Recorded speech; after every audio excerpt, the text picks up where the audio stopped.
Hi, I'm Bill with MAHLE. I want to spend a minute or two today and talk to you about air filters. Unlike canister oil filters, you can actually see what you buy with an air filter, which is a pretty cool deal. I've got 3 different MAHLE filters laid out here, and I just wanted to point out to you some of the features you should look for when you buy a filter.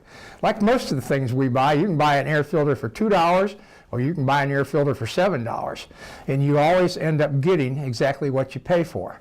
So let me give you some pointers on what to look for. First of all, these are called the pleats. This is special pleated paper, and in general, the more pleats that you have, if you count them in the filter, the better that filter is going to do and the longer it's going to last. Also, you'll notice on a quality filter on the back side here, see how we put this plastic bead across here? That keeps all those pleats in line so they don't push over against each other, because if they do, they don't filter at all. You know, you've just essentially taken that pleat out of play.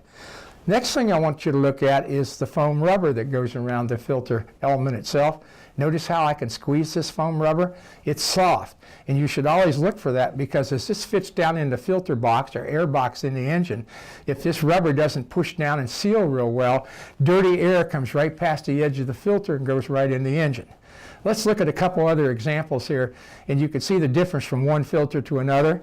Now this happens to be a late model BMW, and it's essentially the same filter that we've looked at, or same style. You notice the rigid parts back here to keep this filter from moving around.